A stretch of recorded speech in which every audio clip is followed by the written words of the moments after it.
Everyone welcome back. അപ്പോൾ നമ്മുടെ Christmas exam ഇങ്ങടുത്ത് എത്താനായിട്ടുണ്ട്. അപ്പം നിങ്ങൾക്ക് അറിയണ പോലെ തന്നെ വളരെ കുറച്ച് ദിവസങ്ങൾ മാത്രമേ നമ്മുടെ മുൻപിലുള്ളൂ. അപ്പോൾ നമുക്ക് എന്താണ് പഠിച്ചു തുടങ്ങിയേ മതിയാവത്തുള്ളൂ. നിങ്ങൾക്ക് അറിയണ പോലെ തന്നെ ക്രിസ്മസ് എക്സാമിൻ്റെ പോർഷൻസ് നമുക്കറിയാം അല്ലേ. ഓണം എക്സാമിൻ്റെ പോർഷൻസും ഉണ്ടാവും, അതേപോലെ ക്രിസ്മസ് എക്സാമിൻ്റെ പോർഷൻസും. ഇത് രണ്ടും കൂടി ആയിരിക്കും നിങ്ങൾ ക്രിസ്മസ് എക്സാമിന് പോയി എഴുതാനായിട്ട് പോകുന്നത്. ഓക്കെ, അപ്പോൾ അത്രത്തോളം ഇമ്പോർട്ടൻ്റ് ആയിട്ടുള്ളൊരു എക്സാമാണ് നമ്മുടെ ക്രിസ്മസ് എക്സാം എന്ന് പറയുന്നത് അല്ലേ. ഏകദേശം നമ്മുടെ ഹോൾ സിലബസിൻ്റെ നമ്മൾ നോക്കുകയാണ്, ഓരോ സബ്ജക്റ്റിൻ്റെയും പോർഷൻസ് വെച്ച് നമ്മൾ നോക്കുകയാണെങ്കിൽ 80 to 85% നമ്മൾ ഓൾറെഡി കവറപ്പ് ചെയ്തു അല്ലേ ക്രിസ്മസ് എക്സാമിനായിട്ട്. അപ്പോൾ അത്രത്തോളം ഇമ്പോർട്ടൻ്റ് ആണ് അല്ലേ. ഇപ്പം നിങ്ങൾ എന്താണ് ഈ ക്രിസ്മസ് എക്സാമിന് നിങ്ങളത് പഠിക്കുകയാണെങ്കിൽ നിങ്ങൾക്ക് ഫൈനൽ എക്സാമിലേക്ക് വരുമ്പോൾ അത് വളരെ സിമ്പിൾ ആകും. ബാക്കി കുറച്ച് കാര്യങ്ങൾ മാത്രം നിങ്ങൾക്ക് എന്താണ് ഫൈനൽ എക്സാമിലേക്ക് പഠിക്കേണ്ടതായിട്ടുള്ളൂ. ഓക്കെ, അപ്പോൾ ക്രിസ്മസ് എക്സാം നല്ല ഭയങ്കര ഇമ്പോർട്ടൻ്റ് ആയിട്ടുള്ള എക്സാം ആയിട്ട് നിങ്ങൾ കണക്കാക്കുക, എന്നിട്ട് നന്നായിട്ട് പഠിക്കുക. യെസ്, അപ്പോൾ എന്താണ് നമ്മുടെ ഇന്ത്യൻ എക്കണോമിക്സ് ഡെവലപ്മെൻറ്റിലെ ക്രിസ്മസ് എക്സാമിന് ഏറ്റവും ഇമ്പോർട്ടൻ്റ് ആയിട്ടുള്ള ചാപ്റ്റർ ആണ് എന്ത്, liberalisation, privatisation and globalisation and appraisal എന്ന് പറയുന്ന ചാപ്റ്റർ. ഓക്കെ, സ്ഥിരം 8 മാർക്സിന് എസ്സേ ക്വസ്റ്റ്യൻ വരുന്ന ഒരു ചാപ്റ്റർ കൂടിയാണ് എന്തെന്ന് പറയുന്നത് നമ്മുടെ ഈ ഒരു ചാപ്റ്റർ എന്ന് പറയുന്നത്. വളരെ ഇമ്പോർട്ടൻ്റ് ആയിട്ടുള്ള ചാപ്റ്ററാണ്, ഒരിക്കലും സ്കിപ്പ് ചെയ്യാൻ പാടില്ലാത്തൊരു ചാപ്റ്ററാണ് എന്ത്, നമ്മുടെ liberalisation, privatisation and globalisation and appraisal എന്ന് പറയുന്ന ചാപ്റ്റർ. ഓക്കെ, അപ്പോൾ ഈ ഒരു ചാപ്റ്ററിലെ ഒരു ഇമ്പോർട്ടൻറ്റ് ടോപ്പിക് 8 മാർക്സിൻ്റെ എസ്സേൻ്റെ ആ ഒരു ടോപ്പിക് തന്നെയായിരിക്കും നമ്മൾ ഇന്നത്തെ ഈ ഒരു വീഡിയോയിൽ ഡിസ്കസ് ചെയ്യാനായിട്ട് പോകുന്നത്. അപ്പം മാക്സിമം നിങ്ങളുടെ ഫ്രണ്ട്സിനൊക്കെ ഇത് ഷെയർ ചെയ്ത് കൊടുക്കുക, എല്ലാവരും പഠിക്കട്ടെ. നമുക്ക് എന്താ ക്രിസ്മസ് എക്സാം അടിപൊളിയാക്കണ്ടേ. യെസ്, അപ്പോൾ അതുപോലെ തന്നെ ആദ്യമായിട്ടാണ് നിങ്ങൾ നമ്മുടെ ചാനൽ കാണുന്നതെങ്കിൽ സബ്സ്ക്രൈബ് ചെയ്യുക, അതേപോലെ മാക്സിമം നിങ്ങളുടെ ഫ്രണ്ട്സിനൊക്കെ ഷെയർ ചെയ്ത് കൊടുക്കുക. കംപ്ലീറ്റ് ആയിട്ട് ഈ ഒരു വീഡിയോ ഇരുന്ന് നിങ്ങൾ കാണാനും ശ്രമിക്കുക. ഓക്കെ, യെസ്, അപ്പോൾ എന്താണ് നമ്മൾ ഈ ഒരു ചാപ്റ്ററിൻ്റെ പ്രത്യേകത എന്ന് വെച്ച് കഴിഞ്ഞാൽ നമുക്ക് എന്താണ് ഈ ഒരു ടോപ്പിക് തന്നെ ലിബറലൈസേഷൻ, പ്രൈവറ്റൈസേഷൻ ആൻഡ് ഗ്ലോബലൈസേഷൻ, ഈ ടോപ്പിക്കാണ് നമുക്ക് ഈ ഒരു ചാപ്റ്ററിൽ എൻറ്റയർ ആയിട്ട് പഠിക്കാനായിട്ടുള്ളത്. ഓക്കെ, അപ്പോൾ ഇത് തന്നെയാണ് നിങ്ങൾക്ക് എന്തിനു വരുന്നത് 8 മാർക്സിൻ്റെ ക്വസ്റ്റ്യൻ ആയിട്ടും വരുന്നത്. ഓക്കെ, അപ്പോൾ നമുക്കറിയാം നമ്മുടെ ഇന്ത്യയിൽ എന്താണ് 1909 നമ്മൾ എന്താ ഫസ്റ്റ് ചാപ്റ്റർ എന്താണ് Indian economy on the year of independence ആയിരുന്നു. സെക്കൻഡ് ചാപ്റ്റർ എന്താ ഇന്ത്യൻ എക്കോണമി 1950 to 1990 ആയിരുന്നു അല്ലേ. 1990ക്ക് ശേഷം എന്താണ് സംഭവിച്ചത്, നമ്മുടെ ഇന്ത്യൻ എക്കോണമിയിൽ എന്താണ് സംഭവിച്ചതെന്നുള്ള കാര്യമാണ് നമ്മൾ നോക്കുന്നത്. ഓക്കെ, ഫുൾ തകർന്ന് തരിപ്പണമായി, ഫുൾ ഇൻഎഫിഷ്യൻറ്റ് മാനേജ്മെൻറ്റും കാര്യങ്ങളുമായി. നമുക്കറിയാം ഫോറിൻ എക്സ്ചേഞ്ച് റിസർവ്സ് എത്രത്തോളം നമുക്ക് ഇമ്പോർട്ടൻ്റ് ആണെന്നുള്ള കാര്യം അറിയാം. ആ ഫോറിൻ എക്സ്ചേഞ്ച് റിസർവ്സ് എന്ന് പറയുന്നത് 2 ആഴ്ചത്തേക്ക് പോലും ഉള്ളത് നമ്മുടെ ഇന്ത്യയുടെ കൈവശം ഇല്ലായിരുന്നു. അങ്ങനെ ഒരു ഭയങ്കര പരിതാപകരമായിട്ടുള്ള അവസ്ഥയിലായിരുന്നു ആരെന്ന് പറയുന്നത് നമ്മുടെ ഇന്ത്യ എന്ന് പറയുന്നത്. ആ സമയത്താണ് എന്താ ആരും നമുക്ക് പൈസ കടം തരാനായി അല്ലെ. നമ്മളിപ്പം നമ്മുടെ ഒരു ഫ്രണ്ടിന് നമ്മൾ പൈസ കടം കൊടുത്തു കഴിഞ്ഞാൽ അദ്ദേഹം എന്താണ് നമ്മൾ പറഞ്ഞ ദിവസം തന്നില്ല, പിന്നെ നമുക്ക് അദ്ദേഹത്തിന് പിന്നെ ഒരു ദിവസം ചോദിക്കുമ്പോൾ അടുത്ത ദിവസം പിന്നെയും കടം ചോദിക്കുമ്പോൾ നമുക്ക് കൊടുക്കാൻ ഒരു മടി ഉണ്ടാകത്തില്ലേ. അതുപോലെ തന്നെയാണ് നമ്മുടെ ഇന്ത്യയുടെ സിറ്റുവേഷൻ. പലരുടെയും കയ്യിൽ നിന്ന്, പല ഫോറിൻ കൺട്രീസിൻ്റെ കയ്യിൽ നിന്ന്, ഫോറിൻ ഇൻസ്റ്റിറ്റ്യൂഷൻസിൻ്റെ കയ്യിൽ നിന്നൊക്കെ കടം മേടിച്ച് തിരിച്ചു കൊടുക്കാനാവാതെ, ഇൻട്രസ്റ്റ് പോലും തിരിച്ചു കൊടുക്കാനാവാത്തൊരു സിറ്റുവേഷൻ ആയിരുന്നു. അതുകൊണ്ട് തന്നെ എന്താ ഒരു രാജ്യങ്ങളും ഇനി ഇന്ത്യക്ക് പൈസ ഉണ്ടെങ്കിൽ പോലും ഇല്ല എന്ന് പറഞ്ഞ് കടം കൊടുക്കാത്തൊരു സിറ്റുവേഷനായി. അങ്ങനെ ഒരു ഗതിയും പരഗതിയും ഇല്ലാതിരുന്ന സിറ്റുവേഷനിൽ നമുക്ക് രക്ഷകനായിട്ട് ആര് വന്നു, IMFും വേൾഡ് ബാങ്കും വന്നു. ഓക്കെ, IMFും വേൾഡ് ബാങ്കും വന്നിട്ട് പറഞ്ഞു ഞങ്ങൾ പൈസ തരാം പകരം, പക്ഷേ എന്താണ് ഞങ്ങൾ കുറച്ച് കണ്ടീഷൻസ് വെക്കും, ആ കണ്ടീഷൻസ് അക്സെപ്റ്റ് ചെയ്താൽ മാത്രമേ ഞങ്ങൾ നിങ്ങൾക്ക് ലോൺ തുക തരത്തുള്ളൂ എന്ന് പറഞ്ഞു. ലോൺ എമൗണ്ട് തരത്തുള്ളൂ. $7 billion ആണ്. ഓക്കെ, US dollar 7 billion ആണ്, അത് തരത്തുള്ളൂ എന്ന് പറഞ്ഞു. അങ്ങനെ എന്താ നമ്മുടെ ഇന്ത്യ സമ്മതിച്ചു, ഞങ്ങൾ ആ കണ്ടീഷൻസ് ഒക്കെ അക്സെപ്റ്റ് ചെയ്യാം അല്ലേ. ഗതി കെട്ടാൽ പുല്ലും തിന്നുമെന്ന് പറഞ്ഞല്ലോ, ഞങ്ങൾ ആ കണ്ടീഷൻസ് ഒക്കെ അക്സെപ്റ്റ് ചെയ്യാം, നിങ്ങൾ പറഞ്ഞോളൂ ഞങ്ങളത് അക്സെപ്റ്റ് ചെയ്യാം, ഞങ്ങൾക്ക് പൈസ മാത്രം തന്നാൽ മതി, നമ്മുടെ ഇക്കോണമി ഒന്ന് റെഡി ആക്കണം എന്നൊക്കെ പറഞ്ഞ് അത് പറഞ്ഞു. അങ്ങനെ നമ്മൾ കൊണ്ടുവന്നതാണ് എന്താ ഇക്കണോമിക് റിഫോംസ് അല്ലെ. എന്താണ് ന്യൂ ഇക്കണോമിക് പോളിസി 1991 എന്ന് പറയും. ഇതിൽ വന്നതാണ് നമ്മുടെ LPG, liberalisation, privatisation and globalisation എന്ന് പറയുന്നത്. ഓക്കെ, ഇതാണ് എന്തെന്ന് പറയുന്നത് നമ്മുടെ ഈ ന്യൂ ഇക്കണോമിക് പോളിസിയിലേക്ക് വരാനുള്ള ബാക്ക്ഗ്രൗണ്ട് എന്ന് പറയുന്നത്. ഓക്കെ, അപ്പോൾ നിങ്ങളുടെ എക്സാമിന് ചോദിക്കും 8 മാർക്സിൻ്റെ എസ്സേ ക്വസ്റ്റ്യനിൽ ചിലപ്പോൾ A പാർട്ടിൽ ഇങ്ങനെ ആയിരിക്കും, what are the reasons for economic reforms 1991 A പാർട്ടിൽ. B പാർട്ടിലായിരിക്കും LPG, എക്സ്പ്ലെയിൻ LPG എന്ന് പറഞ്ഞ് ചോദിക്കും. അല്ലെങ്കിൽ ചിലപ്പോൾ എന്താ LPG മാത്രം എഴുതാനായിട്ട് 8 മാർക്സിന് ചോദിക്കും. അപ്പോഴും നമ്മൾ എന്ത് എഴുതണം, ഈ ബാക്ക്ഗ്രൗണ്ട് ഇവിടെ എഴുതിയേ പറ്റത്തുള്ളൂ. ഓക്കെ, നോക്കി എന്തൊക്കെ റീസൺസ് ആണ് നമ്മുടെ ഇക്കണോമിക് റീഫോംസ് കൊണ്ടുവരാനുള്ള മെയിൻ കാരണങ്ങൾ, എന്തുകൊണ്ടാണ് നമ്മുടെ ഇക്കോണമിയിൽ അങ്ങനെ ഒരു പ്രശ്നം വന്നതെന്നുള്ള കാര്യമാണ് നമ്മൾ നോക്കുന്നത്. Okay, political instability in the country 1989 തൊട്ട് 1980s തൊട്ട് 1980 മുതൽ എന്താണ് നമ്മുടെ ഇന്ത്യൻ ഇക്കോണമിയിൽ ഇൻഎഫിഷ്യൻറ്റ് മാനേജ്മെൻറ്റ് ആയിരുന്നു. അതുപോലെ പൊളിറ്റിക്കൽ ഇൻസ്റ്റബിലിറ്റി, ഒരു സ്റ്റെബിലിറ്റിയും കാര്യങ്ങളും ഒന്നും ഇല്ലായിരുന്നു എന്നാണ് നമുക്ക് കാണാൻ സാധിച്ചത്. അതേപോലെ നോക്കി inefficient management of the Indian economy in 1980s. And നോക്കി foreign exchange was spend on meeting consumption needs. നമ്മൾ എന്താ ചെയ്തത്, നമ്മൾ ഈ കടം മേടിക്കുന്നത് അതേപോലെ നമ്മൾ പറഞ്ഞു ഫോറിൻ ഇൻസ്റ്റിറ്റ്യൂഷൻസിൻ്റെ നിന്നും ഫോറിൻ കൺട്രീസിൽ നിന്ന് കടം മേടിച്ചു.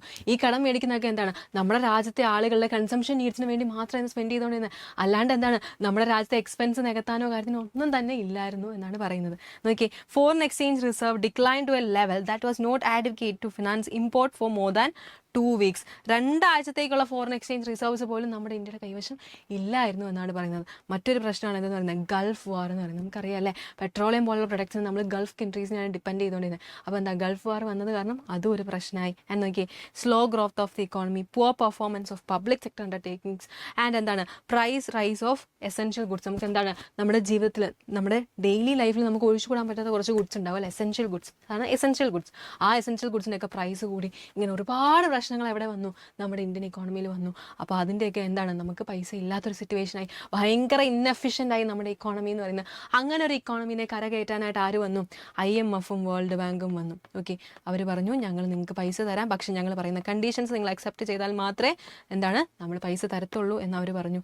അങ്ങനെ നമ്മൾ എന്താ ചെയ്തത്? അങ്ങനെ നമ്മൾ ചെയ്തതാണ് എന്താ, അവർ പറഞ്ഞ കണ്ടീഷൻസ് ഒക്കെ അക്സെപ്റ്റ് ചെയ്യാനായിട്ട് നമ്മൾ കൊണ്ടുവന്നാണ് ന്യൂ ഇക്കണോമിക് പോളിസി 1991 എന്ന് പറയുന്നത്. Okay, yes. അതിലെ എന്താണ്, അതിലെ നമ്മൾ നോക്കാൻ പോകുന്നത് ലിബറലൈസേഷൻ, പ്രൈവറ്റൈസേഷൻ, ഗ്ലോബലൈസേഷൻ എന്ന് പറയുന്നത്. ഓക്കെ, LPG എന്ന് പറയും. Okay, LPG, yes. അതിൽ ലിബറലൈസേഷൻ ആണ് നമ്മൾ ഫസ്റ്റ് നോക്കാൻ പോകുന്നത്. ലിബറലൈസേഷൻ എന്ന് വെച്ച് കഴിഞ്ഞാൽ ലിബറൽ ആക്കുക. ഓക്കെ, നിങ്ങൾ എക്സാമിന് നിങ്ങൾ പറയത്തില്ലേ ക്വസ്റ്റ്യൻ പേപ്പർ ടഫായിരുന്നു, അതുകൊണ്ട് എന്താണ് പേപ്പർ വാല്യുവേഷൻ ലിബറൽ ആയിരിക്കും നമ്മൾ പറയത്തില്ലേ?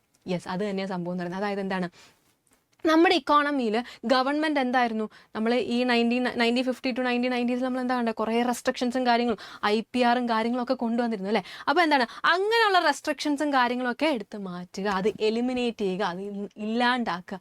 അതാണ് എന്തെന്ന് പറയുന്നത് ലിബറലൈസേഷൻ എന്ന് പറയുന്നത്. ഓക്കെ, അപ്പോൾ ഈ ലിബറലൈസേഷൻ എന്ന് പറയുന്ന ഈ ഒരു സംഭവം കുറേ സെക്ടേഴ്സിൽ വന്നു. ഇൻഡസ്ട്രിയൽ സെക്ടറിലായിക്കോട്ടെ, ഫിനാൻഷ്യൽ സെക്ടറിലായിക്കോട്ടെ, അങ്ങനെ എന്താ ടാക്സ് റീഫോംസിലായിക്കോട്ടെ, ഇങ്ങനെ എന്താണ് ഒരുപാട് മാറ്റങ്ങൾ കൊണ്ടുവന്നു എന്നാണ് നമുക്ക് കാണാനായിട്ട് സാധിക്കുന്നത്. ഓക്കെ, അപ്പോൾ അതാണ് നമ്മൾ നോക്കുന്നത്. ചിലപ്പോൾ എന്താണ് ഈ ലിബറലൈസേഷൻ മാത്രം 8 മാർക്സിന് ചോദിക്കാൻ ചാൻസ് ഉണ്ട്.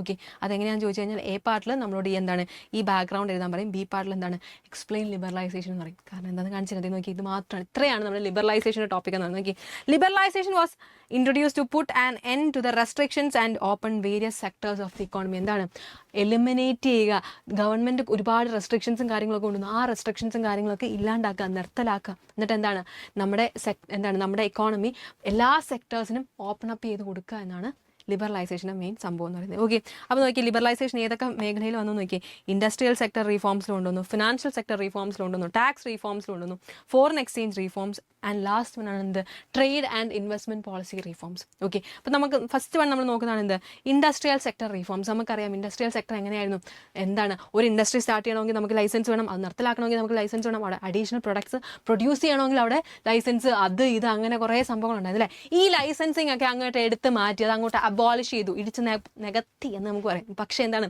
ചില ഇൻഡസ്ട്രീസിന് എന്താണ് നമ്മുടെ ഗവൺമെൻറ് ആ ഒരു ലൈസൻസിങ് കീപ്പ് അപ്പ് ചെയ്തിരുന്നു. കാരണം അതിൻ്റെ ആ ഒരു ഇൻഡസ്ട്രീസിൻ്റെ പേര് കേൾക്കുമ്പോൾ തന്നെ എനിക്ക് മനസ്സിലാവും എന്താ കാരണം. നോക്കി, ആൽക്കഹോൾ ആയിക്കോട്ടെ, സിഗരറ്റ്സ് ആയിക്കോട്ടെ, ഫാർമസ്യൂട്ടിക്കൽസ്, ആറ്റോമിക് എക്സ്പ്ലോസീവ്സ്, ഇങ്ങനത്തെ കാര്യത്തിനൊക്കെ എന്താണ് ഗവൺമെൻറ് എന്ത് ചെയ്തു, ഇങ്ങനത്തെ ഒരു ഇപ്പോൾ ആൽക്കഹോൾ ഒരു ബിവറേജ് തുടങ്ങണമെങ്കിൽ എന്താണ് അതിന് ലൈസൻസ് വേണമെന്നുള്ള സംഭവം കൊണ്ടുവന്നു. അതാണ് സംഭവം എന്ന് പറയുന്നത്. ഞാൻ നോക്കി, നമ്മുടെ ആറ്റോമിക് എനർജിയും അതേപോലെ റെയിൽവേ ചില റെയിൽവേ സെക്ടറിൻ്റെ ചില സാധനങ്ങൾക്ക് കോർ ആക്ടിവിറ്റീസ് ഓഫ് റെയിൽവേ സെക്ടേഴ്സും അതേപോലെ ആറ്റോമിക് എനർജി മാത്രമാണ് എന്തെന്ന് പറഞ്ഞാൽ പബ്ലിക് സെക്ടറിന് മാത്രമായിട്ട് റിമൈൻ ചെയ്തുകൊണ്ടിരുന്നത്. അതുപോലെ നമ്മളൊരു സംഭവം ഉണ്ടായിരുന്നു, സ്മോൾ സ്കെയിൽ ഇൻഡസ്ട്രീസിന് ഒരുപാട് ബെനഫിറ്റ്സ് കിട്ടിക്കൊണ്ടിരുന്നു. അതായത് ഈ ചില സംഭവങ്ങളൊക്കെ അവർക്ക് മാത്രമേ പ്രൊഡ്യൂസ് ചെയ്യാൻ പറ്റത്തുള്ളൂ, അങ്ങനെ ഒരു സിറ്റുവേഷനൊക്കെ ഉണ്ടായിരുന്നു. അതൊക്കെ അങ്ങോട്ട് എടുത്ത് മാറ്റി, അത് അങ്ങനെ കുറച്ച് റിസർവേഷനും കാര്യങ്ങളൊക്കെ ഉണ്ടായിരുന്നു. Okay, many small scale goods are dereserved എന്നാണ് പറയുന്നത്.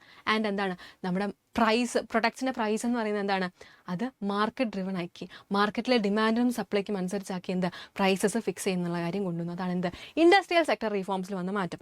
ഇനി ഫിനാൻഷ്യൽ സെക്ടർ റീഫോംസിൽ വന്ന മാറ്റം എന്ന് വെച്ച് കഴിഞ്ഞാൽ നമുക്കറിയാം നമ്മുടെ അപ്പെക്സ് ബാങ്ക് അല്ലെങ്കിൽ നമ്മുടെ സെൻട്രൽ ബാങ്ക് എന്ന് പറയുന്നത് ഏതാണ്, നമ്മുടെ RBI ആണ് അല്ലേ, reserve bank of India. Reserve bank of India എന്ന് പറയുന്നത് എന്താണ്, ഒരു റെഗുലേറ്റർ ആയിരുന്നു അല്ലേ.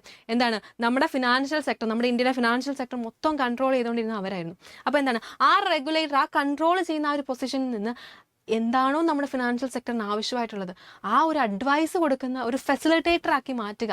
അതായിരുന്നു നമ്മുടെ ഫിനാൻഷ്യൽ സെക്ടറിൽ വന്ന മാറ്റം എന്ന് പറയുന്നത്. Okay, reduce the role of RBI from regulator to facilitator of financial sector എന്നാണ് പറയുന്നത്. ഓക്കെ, അതാണ് ഫിനാൻഷ്യൽ സെക്ടർ റിഫോംസിൽ വന്ന മാറ്റം.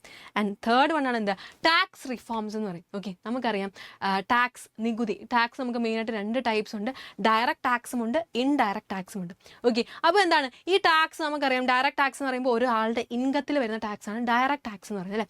അപ്പോൾ ആ ടാക്സ് വെട്ടിക്കാൻ ആൾക്കാർ ശ്രമിക്കും. കാരണം എന്താ, ഇപ്പോൾ നോക്കി 10,000 രൂപ ആകെ ശമ്പളം കിട്ടുന്നുണ്ടെങ്കിൽ അതിൽ 10% ടാക്സ് കൊടുക്കണമെന്ന് പറഞ്ഞാൽ എവിടുത്തെ കാര്യം, 1000 രൂപ അങ്ങനെ പോവല്ലേ. അപ്പോൾ എന്താണ്, ആളുകൾ ടാക്സ് അടയ്ക്കാതിരിക്കാൻ വേണ്ടി അവരെന്താ ചെയ്യുന്നത്, അവരുടെ ഇൻകം കാണിക്കത്തില്ല, ഇൻകം കുറച്ച് കാണിക്കും. അങ്ങനത്തെ കുറേ സംഭവങ്ങളൊക്കെ ഉണ്ട്. അതാണ് ടാക്സ് ഇവേഷൻ. അങ്ങനെ ടാക്സ് ഇവേഷൻ കൂടിയത് കാരണം എന്താ ചെയ്തത്, നമ്മുടെ ഗവൺമെൻറ് എന്തെടുത്തു, ടാക്സ് റേറ്റ്സും കാര്യങ്ങളൊക്കെ കുറച്ചു എന്നാണ് പറഞ്ഞത്. ഓക്കെ, അതാണ് സംഭവം എന്ന് പറഞ്ഞത്. കോർപ്പറേഷൻ ടാക്സും കാര്യങ്ങളും. കോർപ്പറേഷൻ ടാക്സ് എന്ന് വെച്ച് കഴിഞ്ഞാൽ ഓരോ ബിസിനസ് അവർക്ക് കിട്ടുന്ന പ്രോഫിറ്റിൽ നിന്ന് ഇത്ര % ടാക്സ് ആയിട്ട് അടയ്ക്കണം. അതാണ് കോർപ്പറേഷൻ ടാക്സ്. കോർപ്പറേഷൻ ടാക്സും കാര്യങ്ങളൊക്കെ കുറച്ചു എന്നാണ് പറഞ്ഞത്. ആൻഡ് എന്താണ്, നമ്മൾ പുതിയൊരു ടാക്സ് കൊണ്ടുവന്നു, അതാണ് GST, goods and service tax. ഒരു യൂണിഫൈഡ് ടാക്സ് സിസ്റ്റമാണ്. അതായത് എന്താണ്, 1 nation 1 market and 1 tax. Okay, അതാണ് GST എന്ന് പറയുന്നത്. എല്ലാ ടാക്സോടെ എന്താണ്, ഒരു ഇൻഡയറക്റ്റ് ടാക്സ് ആണ് നമ്മുടെ GST എന്ന് പറയുന്നത്. Okay, yes. And 4th one ആണ് എന്ത്, ഫോറിൻ എക്സ്ചേഞ്ച് റീഫോംസ് എന്ന് പറയും. ഓക്കെ, ഇവിടെ നമ്മൾ എന്താ ചെയ്തതെന്ന് വെച്ച് കഴിഞ്ഞാൽ, ഫോറിൻ എക്സ്ചേഞ്ച് നമ്മുടെ രാജ്യത്തേക്ക് വരാനായിട്ട്, ഇൻഫ്ലോ ഓഫ് ഫോറിൻ എക്സ്ചേഞ്ച് നടക്കാനായിട്ട് നമ്മൾ എന്താ ചെയ്തത്, നമ്മുടെ റുപ്പിയുടെ വാല്യൂ, ഓക്കെ, റുപ്പിയുടെ വാല്യൂ എന്താ, നമ്മൾ ഡീവാല്യൂ ചെയ്തു എഗനസ്റ്റ് ഫോറിൻ കറൻസി. നോക്കി, rupee was devalued against foreign currency which led to an increase in the inflow of foreign exchange എന്നാണ്. നമ്മുടെ റുപ്പിയുടെ വാല്യൂ നമ്മൾ ഡീവാല്യൂ ചെയ്തു. എന്തിനു വേണ്ടിയിട്ട്, for the inflow of foreign exchange എന്നാണ് പറയുന്നത്. ഓക്കെ, ആൻഡ് ലാസ്റ്റ് വൺ ആണ് എന്ത്, trade and investment policy reforms എന്ന് പറയും. ഓക്കെ, അപ്പോൾ എന്താണ്, ട്രേഡിൽ വന്ന മാറ്റങ്ങളും കാര്യങ്ങളും നമ്മൾ എന്താ, ഇമ്പോർട്ട് ലൈസൻസിങ് ഒക്കെ എടുത്ത് മാറ്റി. ഓക്കെ, ഇമ്പോർട്ട് ലൈസൻസ്, അതായത് നമ്മൾ ഇറക്കുമതി ചെയ്യുന്നു, മറ്റുള്ള രാജ്യത്ത് നിന്ന് നമ്മൾ ഇറക്കുമതി ചെയ്യുന്നതിന് നമ്മൾ കുറേ ഖോട്ടാസും താരിഫ്സും ഒക്കെ വെച്ചിരുന്നു. അതൊക്കെ നമ്മൾ എടുത്ത് മാറ്റി. പക്ഷേ എന്താണ്, ചില എന്താണ് ഇൻഡസ്ട്രീസിൽ നമ്മൾ അങ്ങനെ തന്നെ കീപ്പപ്പ് ചെയ്തു. അതാണ് എന്ത്, ഹസാഡസ് ആൻഡ് എൻവയൺമെൻ്റലി സെൻസിറ്റീവ് ഇൻഡസ്ട്രീസിന് മാത്രം നമ്മൾ എന്താ, ആ ഒരു ഇമ്പോർട്ട് ലൈസൻസിങ് അതുപോലെ കീപ്പപ്പ് ചെയ്തു എന്നാണ് പറയുന്നത്. ഓക്കെ, ആൻഡ് നോക്കിയാൽ നമ്മൾ എന്താണ്, നമ്മൾ കൺസ്യൂമർ ഗുഡ്സിലും ഇൻഡസ്ട്രിയൽ പ്രൊഡക്ട്സിലും ഒക്കെ എന്താ, അഗ്രികൾച്ചർ ഇമ്പോർട്ട്സിലൊക്കെ റെസ്ട്രിക്ഷൻസും കാര്യങ്ങളൊക്കെ വെച്ചിരുന്നു. ആ റെസ്ട്രിക്ഷൻസ് ഒക്കെ എടുത്ത് മാറ്റി എന്നാണ് പറഞ്ഞത്. അതേപോലെ തന്നെ എന്താണ്, എക്സ്പോർട്ട് ഡ്യൂട്ടീസും കാര്യങ്ങളൊക്കെ റിമൂവ് ചെയ്തു എന്നാണ് പറയുന്നത്. ഇതാണ് ലിബറലൈസേഷൻ എന്ന് പറയുന്നത്. എന്താണ്, put an end to the restrictions and open various sectors of the economy എന്നാണ് പറയുന്നത്. ഓക്കെ, എന്തൊക്കെ റെസ്ട്രിക്ഷൻസ് ഉണ്ടോ, ഗവൺമെൻറ് എന്തൊക്കെ റെസ്ട്രിക്ഷൻസ് വെച്ചിട്ടുണ്ടോ അതൊക്കെ എലിമിനേറ്റ് ചെയ്യുക. അതാണ് ലിബറലൈസേഷൻ എന്ന് പറയുന്നത്. ഓക്കെ, ആൻഡ് നെക്സ്റ്റ് വൺ ആണ് എന്താ, പ്രൈവറ്റൈസേഷൻ എന്ന് പറയും. ഈ പ്രൈവറ്റൈസേഷൻ എന്ന് വെച്ച് കഴിഞ്ഞാൽ ഒന്നുമില്ല, എന്താണ്, ആ പേരിൽ തന്നെയുണ്ട്, പ്രൈവറ്റൈസ് ചെയ്യുക. എന്താണ്, നമ്മുടെ ഒരു പബ്ലിക് സെക്ടറിൻ്റെ ഓണർഷിപ്പ്, എന്താണ്, ഒരു ഓണർഷിപ്പും അതിൻ്റെ കൺട്രോളും ഒക്കെ എന്താണ്, transfer of ownership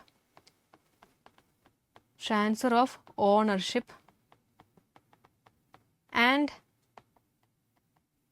control of public sector undertakings to private. ഇത്രയേ ഉള്ളൂ. ഇതാണ് എന്തെന്ന് പറയുന്നത്, ഇതാണ് നമ്മുടെ പ്രൈവറ്റൈസേഷൻ എന്ന് പറയുന്നത്. ഓക്കെ, പ്രൈവറ്റൈസേഷൻ്റെ ഒരു എന്താണ്, നമ്മുടെ ഈ പബ്ലിക് സെക്ടർ അണ്ടർടേക്കിങ്സിന് പ്രോപ്പറായിട്ടുള്ള എഫിഷ്യൻസിയോ എന്താണ് അത് നല്ലതായിട്ട് ഫംഗ്ഷൻ ചെയ്യാത്തതുകൊണ്ടോ ഒക്കെയാണ് നമ്മൾ മെയിനായിട്ട് പ്രൈവറ്റൈസേഷൻ ചെയ്യുന്നത്. ഓക്കെ, പക്ഷേ എന്താണെന്ന് വെച്ച് കഴിഞ്ഞാൽ ഇവിടെ നമ്മൾ എന്താണ്, ഈ നമ്മൾ പറഞ്ഞു പ്രൈവറ്റ് സെക്ടർ അണ്ടർടേക്കിങ്സിന് പ്രോപ്പറായിട്ടുള്ള എഫിഷ്യൻസിയും അല്ലെങ്കിൽ ലോസ് മേക്കിംഗ് ഒക്കെ ആണെങ്കിൽ നമ്മൾ അവിടെ നടത്തുന്നതാണ് ഡിസ്ഇൻവെസ്റ്റ്മെന്റ് എന്ന് പറയും. എന്താണ്, ഡിസ്ഇൻവെസ്റ്റ്മെന്റ് നമ്മൾ നടത്തും. ഡിസ്ഇൻവെസ്റ്റ്മെന്റ് എന്ന് പറഞ്ഞാൽ സെയിലാണ് കേട്ടോ, സെയിൽ ഓഫ് പബ്ലിക് സെക്ടർ അണ്ടർടേക്കിങ്സിന്റെ ഷെയർ നമ്മൾ സെല്ല് ചെയ്യാണ്. അതാണ് ഡിസ്ഇൻവെസ്റ്റ്മെന്റ് എന്ന് പറയുന്നത്. പക്ഷേ എങ്കിലും എന്താണ്, നമ്മുടെ ഗവൺമെന്റിന് എന്താണ്, പബ്ലിക് സെക്ടർ അണ്ടർടേക്കിങ്സ് ഒന്നും പ്രോപ്പറായിട്ട് ഫംഗ്ഷൻ ചെയ്യാത്തതുകൊണ്ട് പ്രൈവറ്റൈസ് ചെയ്തു എന്ന് നമ്മൾ പറഞ്ഞു. പക്ഷേ എന്താണ്, എങ്കിലും കുറച്ച് ഇൻഡസ്ട്രീസ് എന്താ, നമ്മുടെ ഗവൺമെന്റ് അത് പബ്ലിക്കിന് തന്നെയായിട്ട് കീപ്പപ്പ് ചെയ്തു എന്നാണ്. അതാണ് മഹാരത്ന, മിനി രത്ന, നവരത്ന എന്ന് നമ്മൾ ക്ലാസിഫൈ ചെയ്യും. ഓക്കെ, ഇതാണ് പ്രൈവറ്റൈസേഷൻ എന്ന് പറയുന്നത്. ഓക്കെ, ഇനി അടുത്താണ് എന്ത്, ഗ്ലോബലൈസേഷൻ എന്ന് പറയും. ഗ്ലോബലൈസേഷൻ എന്ന് വെച്ച് കഴിഞ്ഞാൽ ഇൻ്റഗ്രേഷൻ ഓഫ് എക്കോണമി. എന്താണ്, അതായത് ആ വേൾഡ് വിത്തൗട്ട് ബോർഡേഴ്സ്, എന്താണ് എല്ലാ എക്കോണമിയും ഒന്നിച്ചാക്കുക. ഓക്കെ, അങ്ങനെ എന്താണ്, ഇന്റർനാഷണൽ കോമ്പറ്റീറ്റീവ്നെസ്സും കാര്യങ്ങളൊക്കെ കൊണ്ടുവരിക. അതാണ് ഗ്ലോബലൈസേഷൻ. ഗ്ലോബലൈസേഷൻ ഏറ്റവും വലിയൊരു പ്രോസസ്സാണ് എന്തെന്ന് പറയുന്നത്, ഔട്ട് സോഴ്സിംഗ് എന്ന് പറയും. ഓക്കെ, എന്താണ് ഔട്ട് സോഴ്സിംഗ്? നോക്കിയേ, privatisation, selling shares of public sector undertakings to the private sector allowing greater private involvement in previously government controlled industries എന്നാണ് പറഞ്ഞത്. നോക്കി, disinvestment in loss making public sector to improve efficiency. അല്ലെ, എന്താണ്, loss making public sector undertakings ആണെങ്കിൽ അവിടെ disinvestment കൊണ്ടുവരും. എന്താണ്, sale of government shares in the public sector undertakings. എന്തിനു വേണ്ടിയിട്ടാണ്, എഫിഷ്യൻസി കൂട്ടാനായിട്ട്. പക്ഷെ എന്താണ്, ഇങ്ങനെ നമുക്കറിയാം പബ്ലിക് സെക്ടർ അണ്ടർടേക്കിങ്സ് മൊത്തം നഷ്ടത്തിലായിരുന്നു. പക്ഷേ എങ്കിലും എന്താണ്, ഗവൺമെൻറ് കുറച്ച് ഇൻഡസ്ട്രീസ് അവരുടെ ഭാഗത്ത് തന്നെ വെച്ചു. പ്രൈവറ്റൈസ് ചെയ്തില്ല, പകരം എന്താണ്, അവരുടെ ഗവൺമെൻറ് ഓണർഷിപ്പിൽ തന്നെ വെച്ചു. അതാണ് എന്ത്, മഹാരത്ന, നവരത്ന ആൻഡ് മിനി രത്ന എന്ന് പറഞ്ഞാൽ നമ്മളതിനെ ക്ലാസിഫൈ ചെയ്യും. ഓക്കെ, ആൻഡ് ലാസ്റ്റ് വൺ ആണ് എന്തെന്ന് പറയുന്നത്, ഗ്ലോബലൈസേഷൻ എന്ന് പറയുന്നത്. Okay, integration of the economy of the country with world economy. എന്താണ്, നമ്മുടെ രാജ്യത്തെ എന്താണ്, വേൾഡ് എക്കോണമിയായിട്ട് ഇൻ്റഗ്രേറ്റ് ചെയ്യിപ്പിക്കുക, ഒന്നിപ്പിക്കുക, യൂണിഫൈ ചെയ്യിപ്പിക്കുക. ഓക്കെ, അതിൻ്റെ ഏറ്റവും വലിയൊരു ഔട്ട്കം ആണ് എന്തെന്ന് പറയുന്നത്, ഔട്ട് സോഴ്സിംഗ് എന്ന് പറയുന്നത്. ഓക്കെ, അതായത് എന്താണെന്ന് വെച്ച് കഴിഞ്ഞാൽ, ഔട്ട് സോഴ്സിംഗ് എന്ന് വെച്ച് കഴിഞ്ഞാൽ ഇത്രയേ ഉള്ളൂ. അതായത് നമ്മുടെ ഈ ഡെവലപ്ഡ് കൺട്രീസ് ഉണ്ടല്ലോ, ഡെവലപ്ഡ് കൺട്രീസ് എന്താ ചെയ്യുന്നത്, ഡെവലപ്പിംഗ് കൺട്രീസിൽ വന്നിട്ട് ആളുകൾക്ക് ജോലി കൊടുക്കുന്നു. ഓക്കെ, ഇന്ത്യ എന്ന് പറയുന്നത് എന്തെന്ന് വെച്ച് കഴിഞ്ഞാൽ മെയിൻ ആയിട്ടുള്ളൊരു ഔട്ട്സോഴ്സിങ് ഒരു കൺട്രിയാണ് നമ്മുടെ എന്താണ് ഔട്ട്സോഴ്സ് ചെയ്യപ്പെടുന്ന ഒരു കൺട്രിയാണ് എന്തെന്ന് പറയുന്നത് നമ്മുടെ ഇന്ത്യ എന്ന് പറയുന്നത്. കാരണം എന്താണെന്ന് വെച്ച് കഴിഞ്ഞാൽ ഇന്ത്യയിൽ ഇപ്പം അമേരിക്ക പോലത്തെ ഒരു കമ്പനി നമുക്കറിയാം, നമ്മുടെ ബിഗ് ഫോഴ്സ് EY, PwC അല്ലെങ്കിൽ KPMG, അതൊക്കെ എന്താണ് നമുക്കറിയാം, ഡെലോയിറ്റ്, ഇതൊക്കെ ബിഗ് ഫോഴ്സ് ആണ്. അതൊക്കെ മൾട്ടിനാഷണൽ കമ്പനീസ് ആണ് അല്ലെ. ആ കമ്പനീസ് നമ്മുടെ ഇവിടെ വന്നിട്ട് നമ്മുടെ രാജ്യത്തെ ആളുകൾക്ക് ജോലി കൊടുക്കുകയാണ് ചെയ്യുന്നത്. ഓക്കെ, അതാണ് ഔട്ട്സോഴ്സിംഗ് എന്ന് പറയുന്നത്. അപ്പം നമ്മുടെ ഇന്ത്യ എന്ന് പറയുന്നത് ഭയങ്കര വലിയൊരു ഔട്ട്സോഴ്സിംഗ് ഏജൻറ്റും കാര്യങ്ങളൊക്കെയാണ്. കാരണം എന്താണെന്ന് വെച്ച് കഴിഞ്ഞാൽ നമ്മുടെ ഇന്ത്യയിൽ ഇപ്പോൾ അമേരിക്കയിൽ ആ ഒരു സെയിം ജോലി ചെയ്യാൻ ചിലപ്പം 100 രൂപ ഒരു മണിക്കൂർ കൊടുക്കണമായിരിക്കും. പക്ഷേ അതേസമയം ഇന്ത്യയിലാണെങ്കിൽ 10 രൂപ കൊടുത്താൽ മതിയായിരിക്കും ഒരു മണിക്കൂർ. ഓക്കെ, ചീപ്പാണ്. പിന്നെ എന്താണ്, നമ്മൾ ഇവിടെ നല്ല സ്കിൽഡ് ആയിട്ടുള്ള നല്ല എഡ്യൂക്കേറ്റഡ് ആയിട്ടുള്ള ആൾക്കാരാണ് ഇവിടെ ഉള്ളത്. അത് മാത്രമല്ല നമ്മളെന്താണ് ഇംഗ്ലീഷിൽ ഭയങ്കര പ്രൊഫഷൻ്റ് ആണെന്നാണ് പറയുന്നത്. ഓക്കെ, ഇതൊക്കെ കാരണമാണ് നമ്മുടെ ഇന്ത്യ എന്ന് പറയുന്നത് ഔട്ട്സോഴ്സിങ്ങിൽ മെയിനായിട്ട് തന്നെ നിൽക്കണമെന്നാണ് പറയുന്നത്. ഓക്കെ, അപ്പോൾ ഇത്രയേ ഉള്ളൂ എന്തെന്ന് പറയുന്നത് നമ്മുടെ ലിബറലൈസേഷൻ, പ്രൈവറ്റൈസേഷൻ, ഗ്ലോബലൈസേഷൻ. ലിബറലൈസേഷൻ എന്താണ്, റെസ്ട്രിക്ഷൻസ് എലിമിനേറ്റ് ചെയ്യുക, ഗവൺമെൻറ് റെസ്ട്രിക്ഷൻസ്. പ്രൈവറ്റൈസേഷൻ എന്താണ്, നമ്മുടെ ഓണർഷിപ്പും കൺട്രോളും പബ്ലിക് സെക്ടറിൻ്റെ പ്രൈവറ്റിന് കൊടുക്കുന്നു. ഗ്ലോബലൈസേഷൻ എന്താണ്, integration of the economy of the country with the world economy. അത്രയേ ഉള്ളൂ സംഭവം തന്നെ. ഓക്കെ, അപ്പോൾ ക്ലിയർ ആയെന്ന് മിസ് വിശ്വസിക്കുകയാണ്. എന്തെങ്കിലും ഡൗട്ട്സോ കാര്യങ്ങളോ ഏതെങ്കിലും ചാപ്റ്ററിനെ പറ്റിയിട്ടുണ്ടെങ്കിൽ താഴത്തെ കമൻറ്റ് ബോക്സിൽ കമൻറ്റ് ചെയ്യുക. അപ്പോൾ അടുത്ത വീഡിയോയിൽ കാണാം. ബൈ.